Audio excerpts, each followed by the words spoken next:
I don't usually do podcasts about events because podcasts are eternal. You could listen to one from 15 years ago. You could listen to a Main Street Vegan podcast from 15 years ago today. But sometimes something is so important that it needs to happen now. It needs to be timely, and that's what our program is going to be about today. Hi, everybody. I am Victoria Moran. This is the Main Street Vegan podcast, as you know, and we're going to be talking about a historic event to be happening in September of 2026. My guests today are the co-founders of the March to Abolish Animal Testing. Now, I'd like for you to just ponder for a moment the gravity of that phrase, abolish animal testing. Because if we think about animal rights and animal welfare, if you ask somebody who'd studied the movement, well, what came first? They'd probably say, well, horses. Because what we know in the 1800s, obviously there were lots of horses being abused as they were taking everybody everywhere and carrying all the heavy loads. It was an awful thing. And so horses inspired that animal welfare movement that led to the RSPCA in Great Britain and subsequent organizations here. But if you go back further, hundreds of years further, even into the 1700s and a little bit in the 1600s, people were talking about animal experimentation. It was then widely called vivisection, and people opposed it. People like Voltaire, people like Victor Hugo, people whose names we recognize were speaking out against the use of animals for human understanding of science. So here we are today, knowing that science is the replacement for religion for a lot of people. Science is a big deal. Science seems to have the last word. Is there a way to bring science, humanity, and humaneness together? That's what these two amazing women are going to be talking with us about today. So I would like to welcome Ella Majors and Gretchen. I'm going to say your name wrong, Gretchen. Primack or Premack? Primack. Primack, and you've been a guest on the podcast before, as has Ella. But I do want to do a little intro for each of you anyway. So, Ella Majors, MSW, is an internationally recognized animal rights advocate. She's a professional speaker and a holistic fitness coach dedicated to creating a healthier, more compassionate world for all beings. Now, the reason she is here today is that she has joined with Gretchen to found the March to Abolish Animal Testing.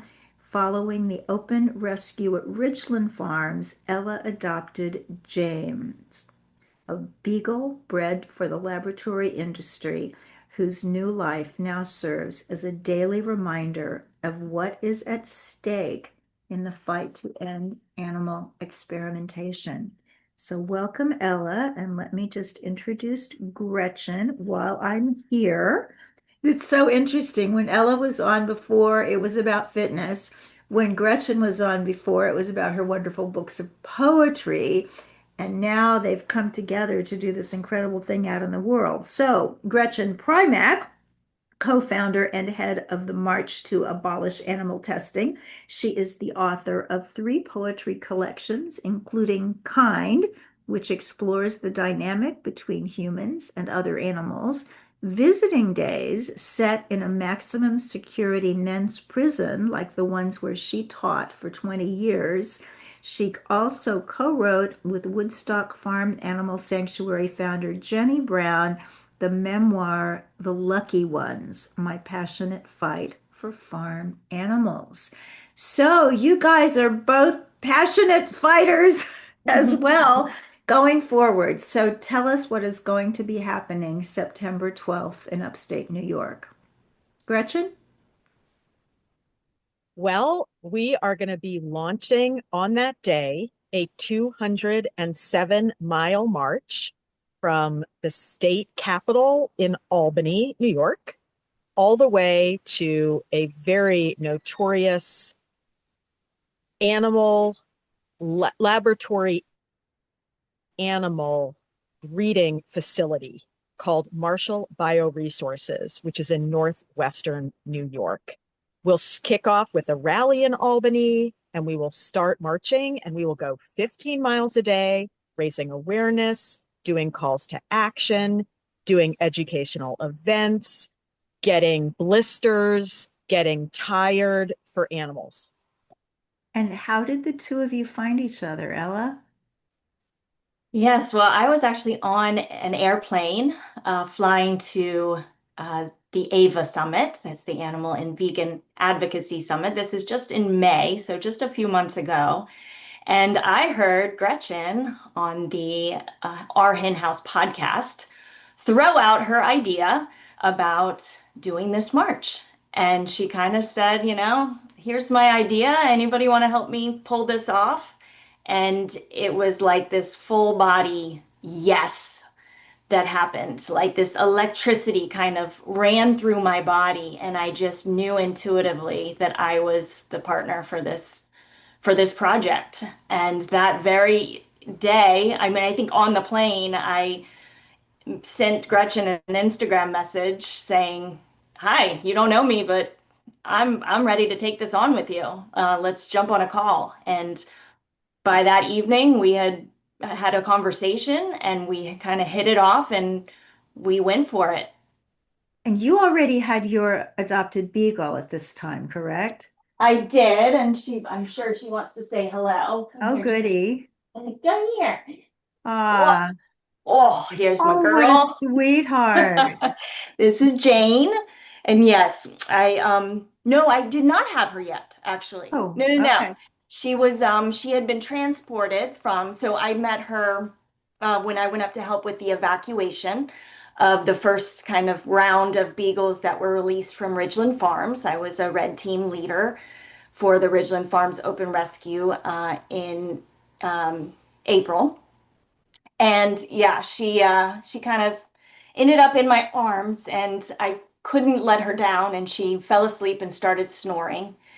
And I just felt like she was home. And I had not planned on adopting a dog, but I kind of just knew in that moment that she was home, but she needed to be um, vetted and adopted out properly, which was, very responsible on their part of making sure everybody's home was vetted and that they got the proper veterinary care they needed ahead of time. So I knew I'd be getting her when I got back from the AVA summit. So I had not gotten her Oh, yet. wow, that's beautiful.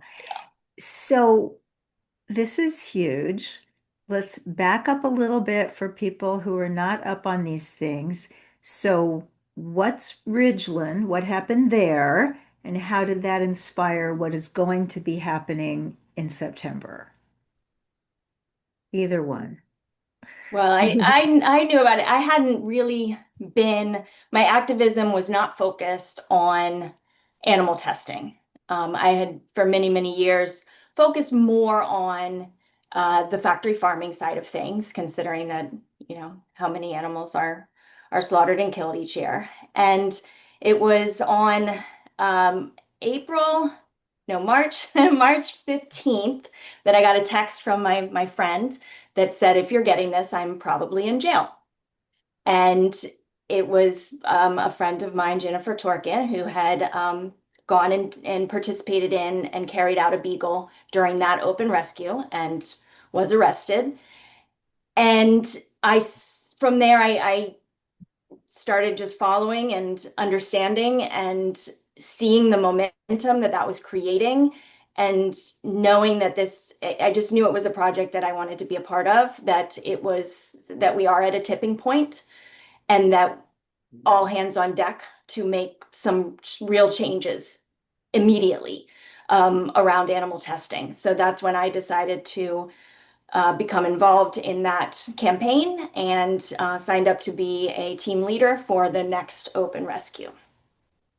So And Randy, go Ridglan ahead. Farms I am happy to say, was a breeder of dogs to be used in laboratory testing. Uh, and they did some testing of their own. So there were over 2,000 dogs in this facility outside of Madison, Wisconsin. And these dogs were languishing. They were abused. Uh, they were being treated horribly. That was understood by the powers that be. Multiple complaints had been made. A judge had ruled that there was cruelty there and then said, and so, just agree to close in a few months. Imagine another crime where, oh, you know what? Just tell me that you'll stop doing it in a few months and then you're fine. So that's absurd. And it became clear that there they were not going to stop doing what they were doing, and that even if they technically closed part of their operation, they would have the ability to sell those dogs over the course of the next few months, to continue to breed dogs till the last possible minute. It really was not okay. So what Ella and I ended up doing in April, we did not meet there, but we both showed up, was attempting another rescue in the wake of that March one, the March 15th rescue that Ella just told us about, where we would get even more people and we would get in and get even more dogs out and call even more attention to this situation. Like Ella, I too was very much in the farmed animal activism space before this, but this opportunity came up and it just made sense to get animals out of cages however we could. Ella and I, well, we're simpatico in many ways, but one way was both having that understanding that this could be a pivotal moment in, an animal exploitation industry, and that we both wanted to be part of that. So both of us got on a plane, me from the Hudson Valley of New York and Ella from Miami, showed up in the same place and had similar experiences with having our eyes full of pepper spray and tear gas and having rubber bullets shot at us. I wasn't hit. I took someone else to the ER afterwards who was. Um, but it was a very intense experience. But the momentum that was built up at Ridgeland made all of us feel that we needed to keep this up, and that a good way to do that would be something at Marshall Bioresources.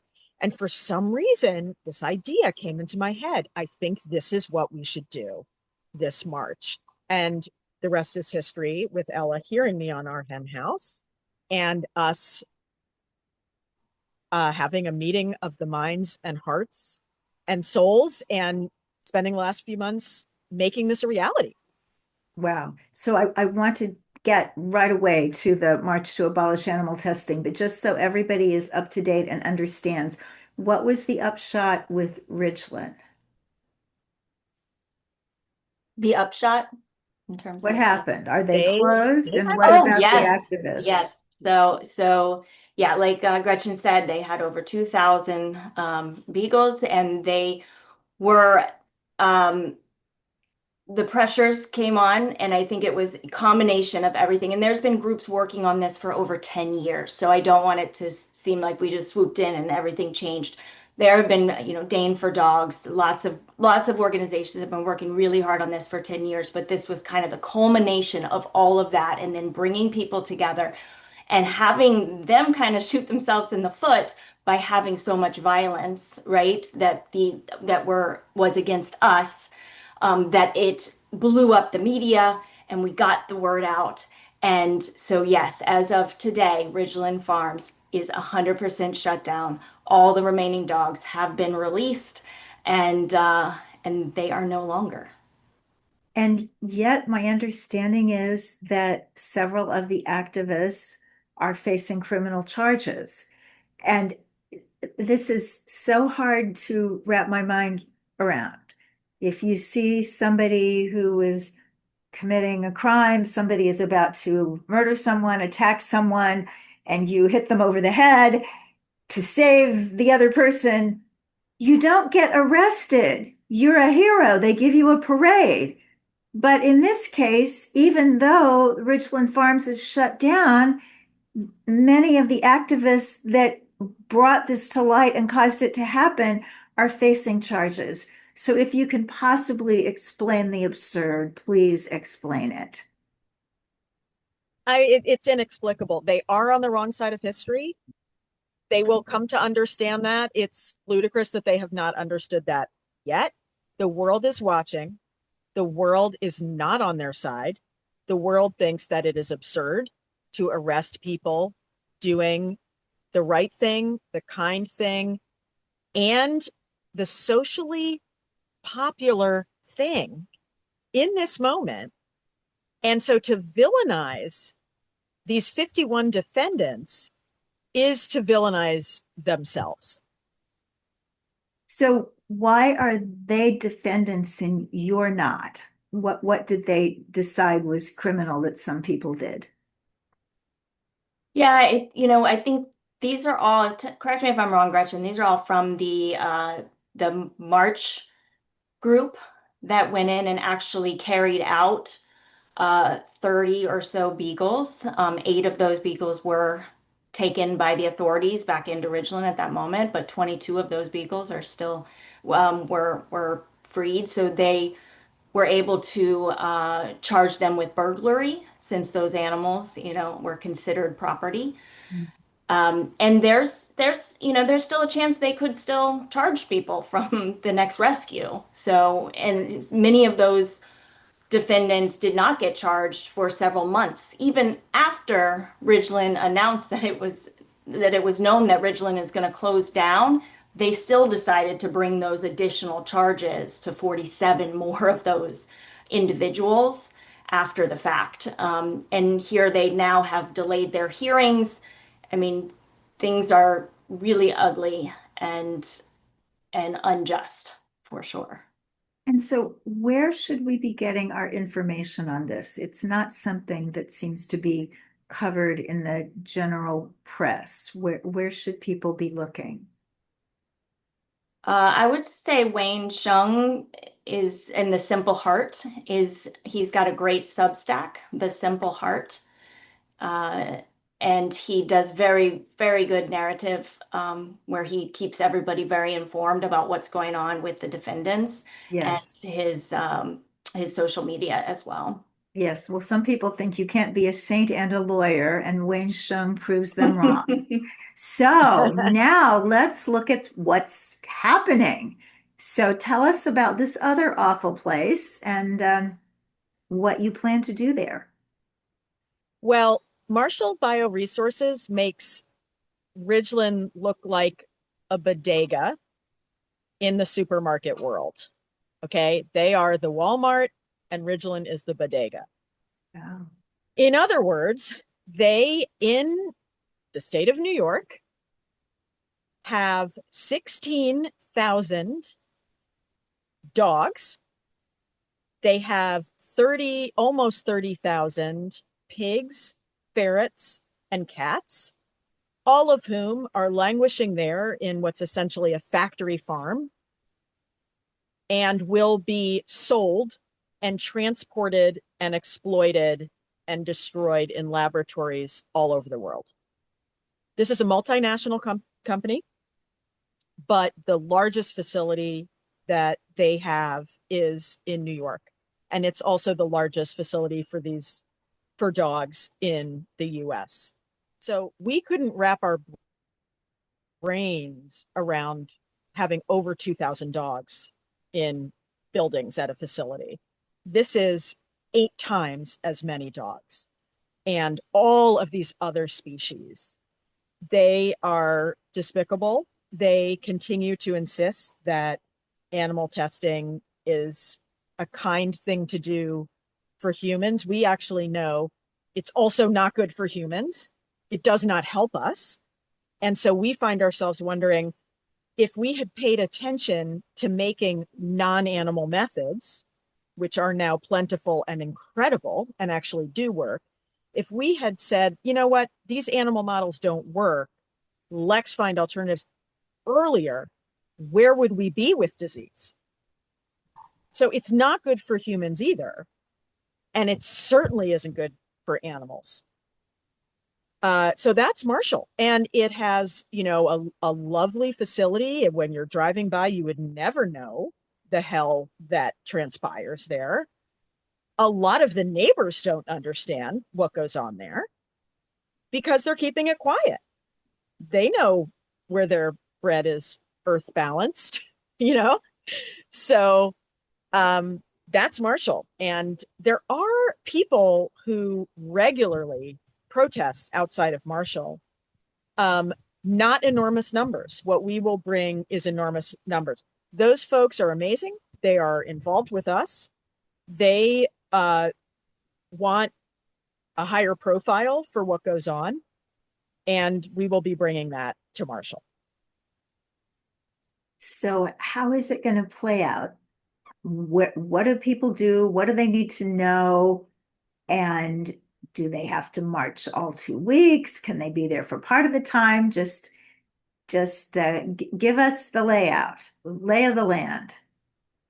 Yes, and you do not have to march all 2 weeks. We've got quite a great group of through marchers, we're calling them, who are marching the whole time.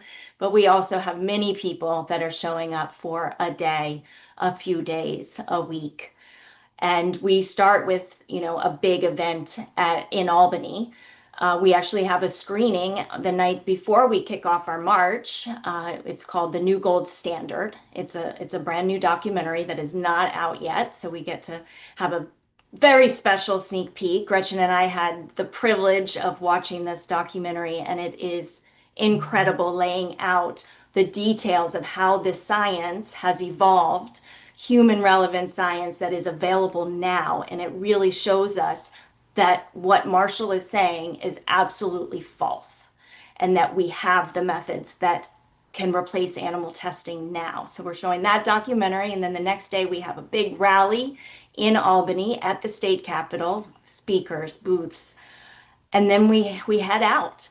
And we'll be marching, and every evening we'll be streaming live on Unchained TV. We'll be having calls to action that people there on the march, but also people watching from around the country and around the world can take each day. So we encourage people to tune in. They'll be most of the time, those are at 5:30 p.m. in the evenings. We'll be on Unchained TV. We'll have speakers as well. And then we wrap it up on the 26th at Marshall Bioresources. As Gretchen said, they've been doing great protests and rallies and vigils there. This will be the largest they've ever seen. And what we want to show is that so many people care so deeply in this country that they're willing to come from all over to join together to take a stand for these animals, to take a stand for science, that this is pro-science. We are for science, we are for better science. And now we are so fortunate that now compassion and science can absolutely coexist. And we're very proud of that. So we'll have big speakers, and Victoria, we are hoping, yes, you're going to be joining us on the 12th as well. And Oh, I hope so, in Schenectady. Yeah, I so look forward to that. There have been a few in all my years in animal activism, a few things that just kind of stand out. One was the March for Animals in Washington, D.C. in 1990, and a couple others. And I just feel like this is of that caliber because you're pushing forward with so many people that aren't necessarily always involved in our animal rights causes. So let's talk a little bit about the width of the umbrella under which people are coming together. I know sometimes we talk about, dog and cat people. Well, when being a dog and cat person just means that you want to have an extra closet for your Pomeranian. That's a little bit different from how most of us see things. But there are a lot of people who care about companion animals, and they're the Gateway dog. So talk about all the people involved in this.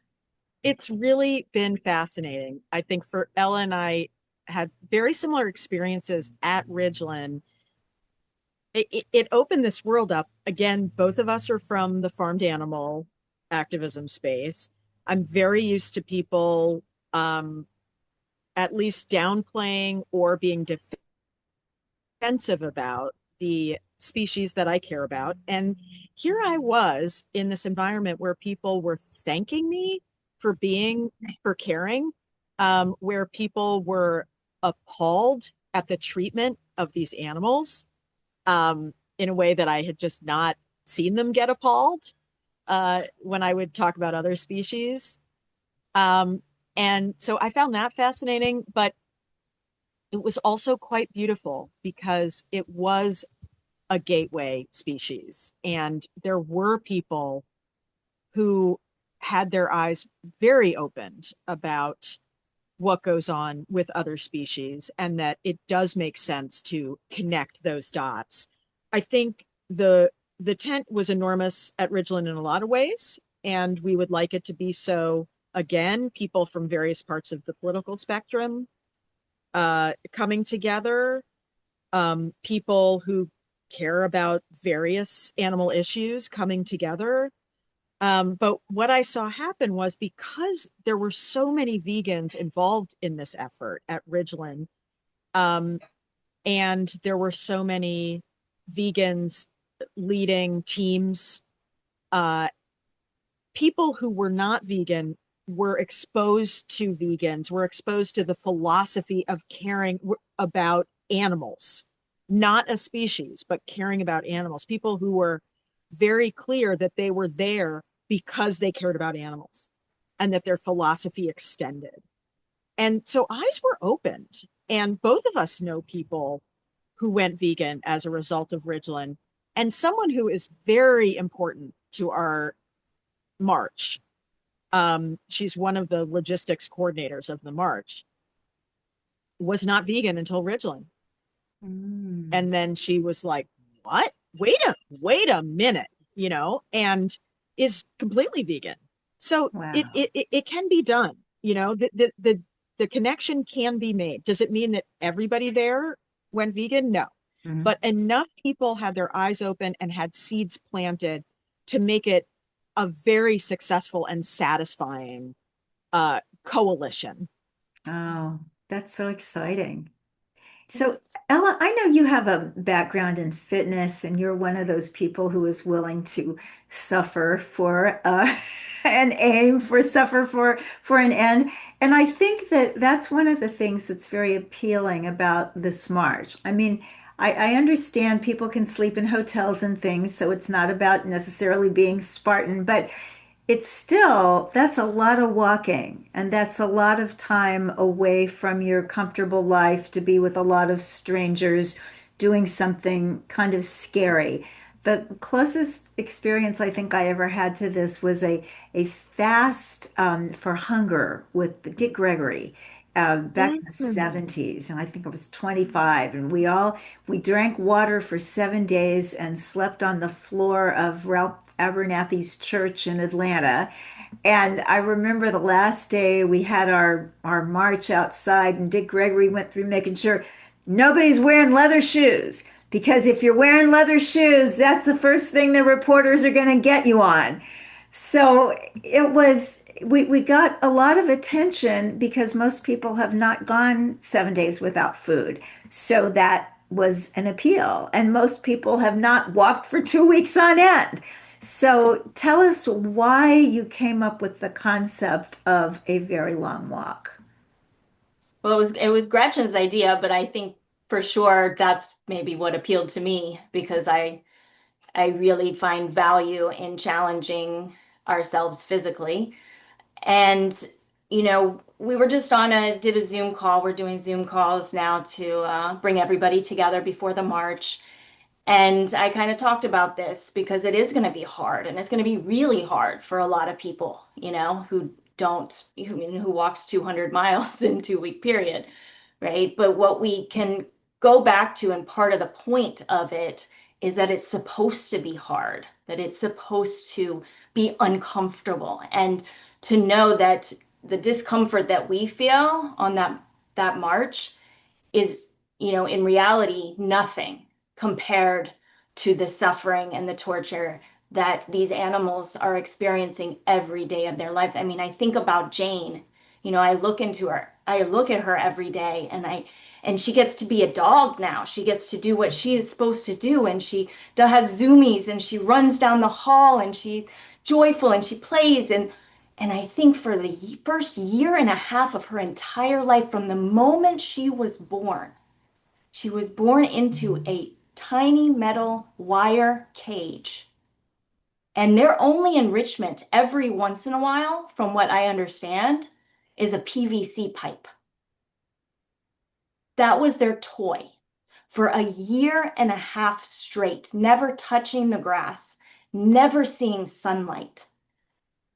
And it blows my mind. These are dogs, right? These are animals. And at Marshall, these are pigs, these are cats, these are ferrets. These are animals that need love, that need nature, that need to run, that need to play, and they get none of that ever. That is insane. The cruelty of that is insane.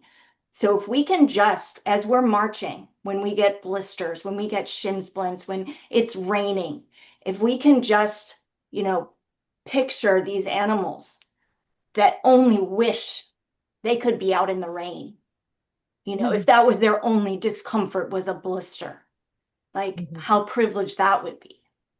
So that's what we're kind of, the attitude we're going at this is that, yes, it's going to be hard, it's going to be uncomfortable, but this is nothing compared to what these animals are going through. And we're going to march, and we're going to fight, and we're going to keep going, and we're going to prove to the world that we're not going anywhere, that we are willing to do hard things until every cage is empty. That was very beautifully and powerfully put.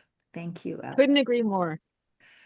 Wow. Now, if somebody cannot walk, Thank you. because they are in a wheelchair or a scooter or have limited mobility in other ways, they are still part of this march. Some folks will be rolling the route. Some people will be driving our support vehicles. Some people will be attending just the rallies rather than actually going from point A to point B. They might be just in Albany and Marshall, or one or the other. A lot of people will be helping from the sidelines. They can go to our website and see all kinds of ways they can help from there. Some people might say, for me, it is actually grueling to do one day. That is still symbolically enough to tell the world this matters to me, to do 2 miles or 1 day or 3 days, right? As Ella said before, some folks will not be doing the whole thing. But we want that in people's minds, that this is not a walk in the park, right? This is something that is showing the world that we are serious, that we understand the stakes, that it is worth taking this time away from our families and our work and our lives, that it is worth hurting ourselves to a certain extent, because it really matters. So the website is marchforanimals.org. So you can start taking a look at that, and we'll put all the URLs in the show notes at mainstreetvegan.com. So tell us about the science for people that are saying, yes, but how are we going to cure cancer? How are we going to do all these things if we don't experiment on animals? What's known now that maybe wasn't known when people were first finding out how things are done in laboratories? I think it's first important to note that it's around 92%. It's over 90% of drugs that pass the animal trials and go on to humans fail in the human trial. So we're talking about an 8% success rate. We're talking about a 90% failure rate, and billions of dollars going into these studies, and years So we're talking about years and billions of dollars. Many of those dollars are tax dollars. So we're funding these things that are failing over 90% of the time. So when we're saying like, oh, maybe the new ways aren't perfect yet.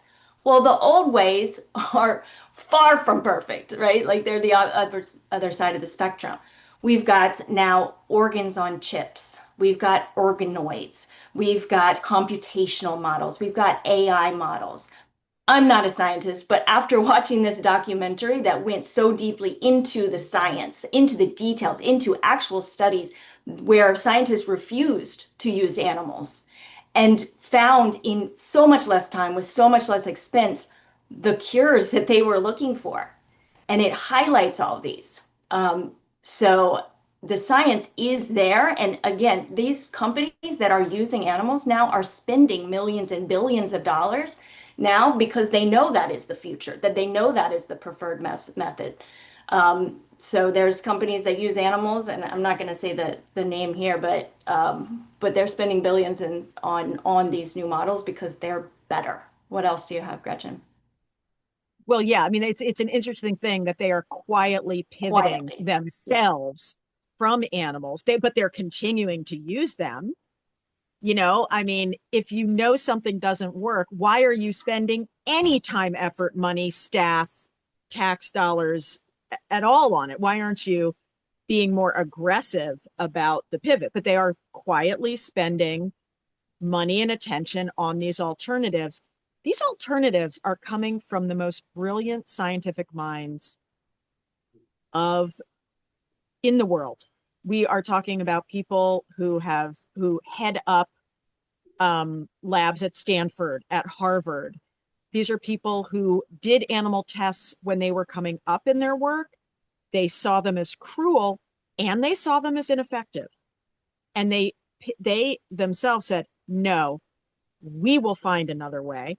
And they have found another way. There is a whole toolbox of different, as Ella said, these various methods. And when one doesn't work in one, you have a wrench and a hammer and a screwdriver because they're all super valuable. They need to be used at various times. There is a tool already in place to make animal testing history. So what they are doing is remarkable. Imagine being able to take a particular human being's tissue to create the cure for that person's cancer versus killing 1,000,000 mice. Which of those makes sense for your loved ones? I would want my loved ones having the former, not the latter. And this industry loves to say, well, if it was your family member, wouldn't you want this research going on? You're damn right I want research going on. And it should not be including a species that is not a human being. Wow, powerful stuff. So I think as people listen to this, they might be thinking, but okay, it's so obvious. Why doesn't it just change? And I think another thing that is not well known because they want to keep it hidden is how huge this industry is and how many aspects there are to it. It's not just labs with animals in them. So you're talking about breeding facilities. That's a huge industry. And then there's the transport. There are the veterinary care, such as we call it care, of the animals in the system, the manufacture of the food for the animals in the system. We're talking billions. So, Mhm. how is that going to be dismantled? Is there anything in recent history that we know of that was that big and that complicated that was dismantled? Or is this going to be a first? There's Well, constant. Oh, yeah. Go no, ahead, go Ella. ahead, Gretchen. You go. Well, there's constant dismantling, um, and we just accept it differently in different ways. I mean, the automobile was a dismantler. The computer was a dismantler. Ask anybody who ever used a typewriter or who worked, to make typewriter ribbons or correction fluid. or right. I mean, so much changes quietly without us, you know, without a whimper. The coal industry, horses being used for transportation, um, you know, airplanes instead of trains or ships. You know, it happens all the time. The cigarette industry. I mean, what's happened to the alcohol industry because of marijuana? I mean, we are always societies in flux. The building materials that we use and all of the machines that used the previous building materials, you know, in their work. Like we can do this, but we don't like change. Um, you are so right about all these industries, and then some. I mean, who's building the cage that this animal is in, right? The non-animal methods don't need thousands and thousands of cages and water bottles, and we all think about this stuff because of factory farming. If all of those farms disappeared, we would no longer need to build gestation crates. uh you know we can do this, but we are fighting money, we're fighting power, we're fighting habit, we're fighting custom, we're fighting the conservative nature of the human. Again, this is something we've known for a long time with factory farming. We look at our plate and we say, this plate is beautiful, this plate is delicious, this plate is healthful, it's not hurting anybody. Why in the world doesn't everyone do this? And all of the reasons, all of the, money, power, habit, culture, yeah, these are at play with animal experimentation. It's less intimate than food, right? Because we're not having to fight our own families when it comes right on a daily 3 times a day with animal experimentation. So in that way, it should be easier. But there's just all this conflict. Like, humans do change, but we're resistant to it, and we have and we can, but will we? It's fascinating stuff, and it's heartbreaking stuff. It is indeed. Well, I know that we can't talk forever because you guys have so many things to do. I do need to do a shout out to the people that keep our lights on. First, the good folks of Compliment. These are wonderful dietary supplements made by vegans for vegans. You can check them out at lovecompliment.com. And if you use the discount code Main Street, all capital letters, you get 10% off now and forever. That is because I am grandmothered in.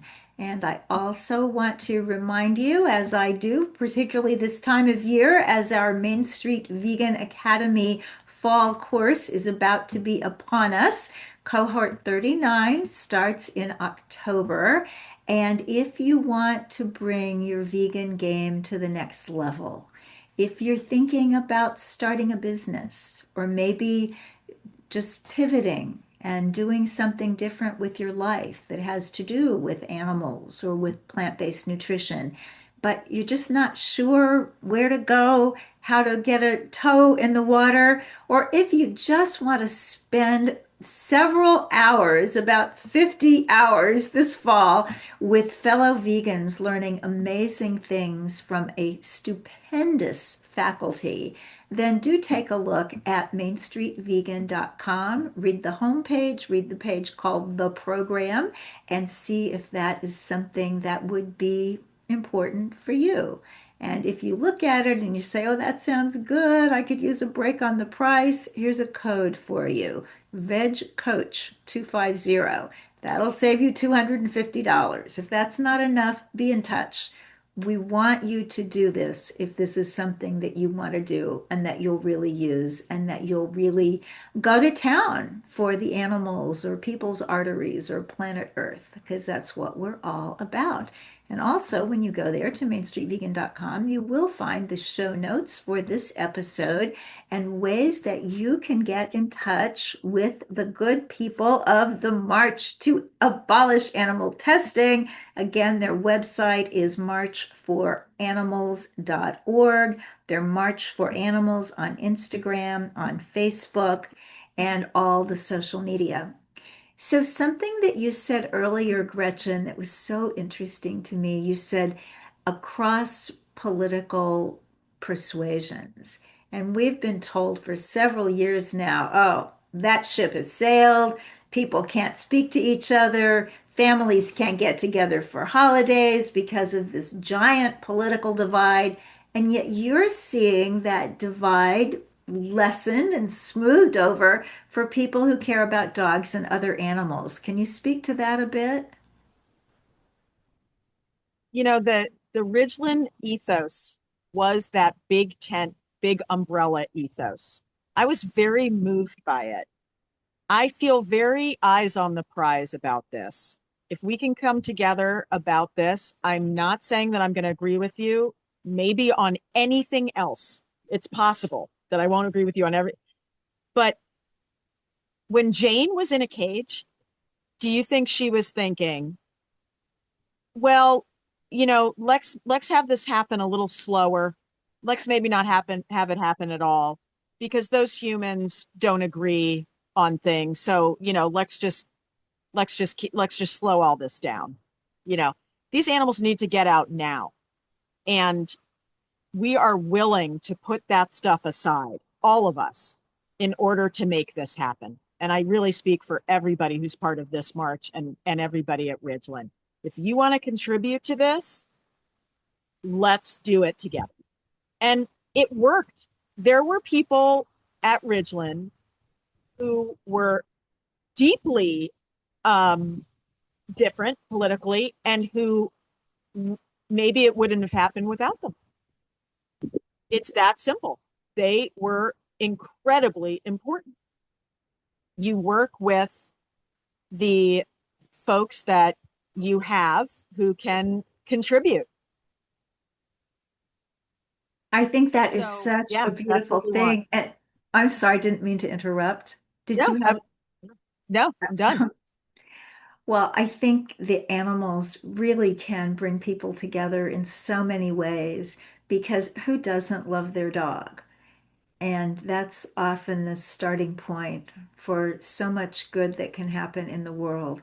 So I guess I'll just get some famous last words from each of you and then send you out to change the world. Oh, quick question. Do you guys need money? Do people donate? Will that Money is help? always helpful. Yes, Always helpful. absolutely. We Okay. have a donation button on the website. And right now we're fundraising. We've got a couple support vehicles. We are working on renting and filling with supplies for our marchers. And we can definitely use some help. So march if you can march and give if you can't march. You know, even a little bit will make you part of this. And then as you go to Unchained TV and as you go to Wayne Shung's Substack and you see what's happening, you'll know that you're not just watching it, you're part of it. That's a cool thing. So let me just go to each of you for what you want people to know. Ella? Yeah, I just want to say, this being a part of this year and seeing so many people who've never participated in any sort of activism before coming out and coming to Ridgeland and feeling so empowered. A lot of times we sit on the sidelines and we watch and we say how horrible that is. Like I hate seeing that. And then we go on about our lives. Well, there's something that we can all do. There's something that we can all participate in. And our goal for this march is not only giving you an outlet to come and participate in person.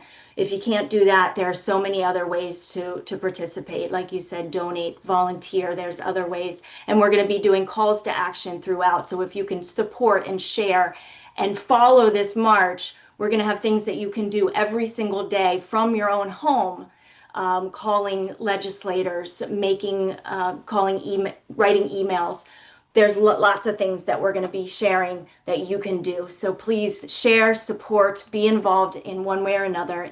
There's no better feeling than knowing that you helped save lives. And there are a lot of lives at stake that we're going to save. Wow. I feel that we are right now making history, and it's a very, very, very powerful feeling. And the people who are involved in this, the people who are making history, we are ordinary people.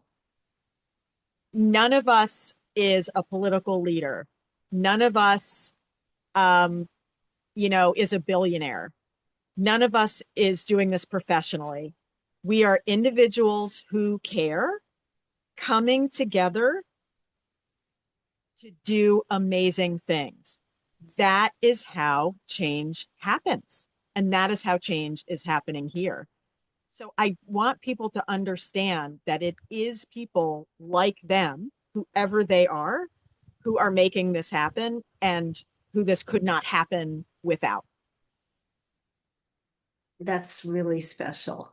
So this podcast has gone on for so long as audio only for years and years, I guess 14 years, 13 and a half years before we started also having it on YouTube. And so probably you're listening on Spotify or Apple Podcasts or wherever you listen, and that is great. I love it when there's something to do when you're walking the dog or on the treadmill, driving a long distance. But I will say that for this episode, if you're listening and you're not seeing it on YouTube, please check it out. It's on my YouTube page, which is Victoria Moran Official.